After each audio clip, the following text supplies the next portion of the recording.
উড়িষ্যার বিখ্যাত ধবলগিরি ধৌলি শান্তিস্তূপ।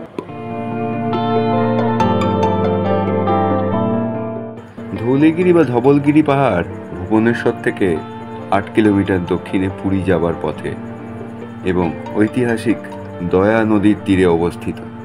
ইতিহাস বলে যে 265 খ্রিস্টপূর্বাব্দে কলিঙ্গ যোদ্ধা এবং মৌর্য সম্রাট অশোকের মধ্যে যে বিখ্যাত কলিঙ্গ যুদ্ধ হয়েছিল, সেই সময় 2 লক্ষেরও বেশি কলিঙ্গ যোদ্ধার নিহত হওয়ার কারণে দয়া নদীর জল রক্তে লাল হয়ে গিয়েছিল। এই ঘটনাটি সম্রাট অশোককে চণ্ডাশোক থেকে ধর্মাশোকে পরিণত করে। শিলালিপিতে সম্রাট অশোকের বার্তা পাওয়া যায়। মহান সম্রাট বৌদ্ধ ধর্ম গ্রহণ করেন এবং মানব জাতির কল্যাণে তা প্রচার করেন। ধৌলগিরিতে অবশ্যই বিশ্ব শান্তি স্তূপ বা শান্তি প্যাগোডা দেখতে হবে, যা 1972 সালে ভারত জাপানের সহযোগিতায় ধৌলি পাহাড়ের উপরে নির্মিত হয়েছিল। প্যাগোডা পদ্মের পাপড়ি সহ একটি বিশাল গম্বুজ। এছাড়াও উপরে স্থাপিত 5টি ছাতা বৌদ্ধ ধর্মের 5টি দিককে উপস্থাপন করে। 5টি দিক হল: 1. কোনো জীবন্ত বস্তুকে আঘাত না করা। 2. যা আপনার নয় বা যা দেওয়া হয় না তা নেওয়া থেকে বিরত থাকুন।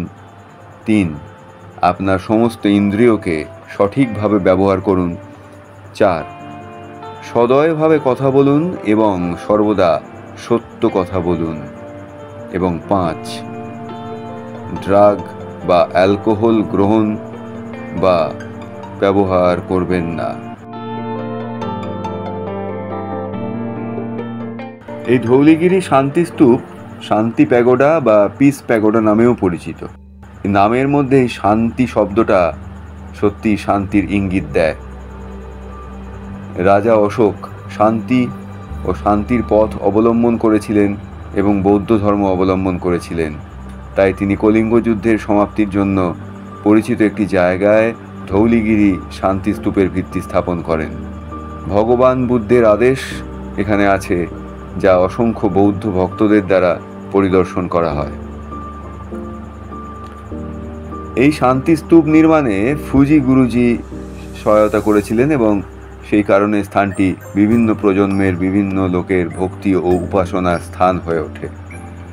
এখানে অনেকগুলি স্তূপ, চৈত্য এবং সেই সঙ্গে স্তম্ভগুলিও দেখতে পাওয়া যায়, যার ভিত্তি স্থাপন করেছিলেন রাজা অশোক।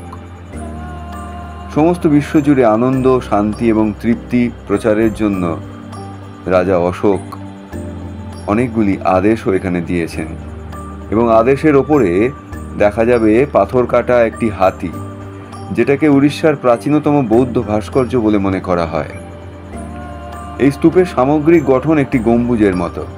পাথরের প্যানেলের ওপরে বুদ্ধের পায়ের ছাপ এবং বোধি গাছ দেখতে পাওয়া যায়।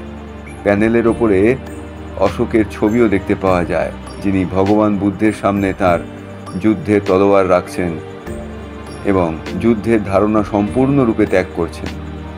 এই স্তূপের আশেপাশে স্বধর্ম বিহার মঠ নামে একটি মঠ রয়েছে, যা বৌদ্ধ ভক্তদের দ্বারা পরিদর্শন করা হয়।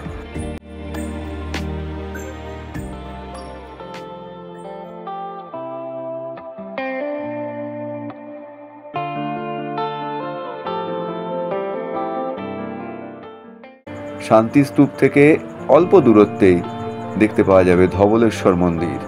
হিন্দুদের পাশাপাশি বৌদ্ধ ভক্তরা এখানে প্রায়ই আসেন। অতএব ধৌলিগিরি পরিদর্শন করার সময় এবং উড়িষ্যার ধৌলিগিরির পবিত্র তাৎপর্যকে যুক্ত করা হয় এমন বিভিন্ন বৌদ্ধ আকর্ষণগুলি অন্বেষণ করার জন্য এই ধৌলিগিরিতে অবশ্যই আসা দরকার। প্রতি বছর ফেব্রুয়ারি মাসে রাতের বেলায় এখানে এক বিস্ময়কর পারফরমেন্স দেখা যায়, যা দর্শকদের নিখুঁত উজ্জ্বলতায় মন্ত্রমুগ্ধ করে। ওড়িশা রাজ্যের বৌদ্ধ উত্তরাধিকারের প্রতীক এই পিস প্যাগোডা বিশ্বের শান্তি ও সম্প্রীতির একটি স্থায়ী প্রতীক। তাই এটিকে প্রায়শই আন্তর্জাতিক শান্তি প্যাগোডা বা ইন্টারন্যাশনাল পিস প্যাগোডা বলা হয়। শান্তির বার্তা খ্যাতিমান প্রযোজকদের দ্বারা প্রণীত ধ্রুপদী ঘরানার বিভিন্ন পারফর্মিং আর্টের মাধ্যমে শক্তিশালী করা হয়।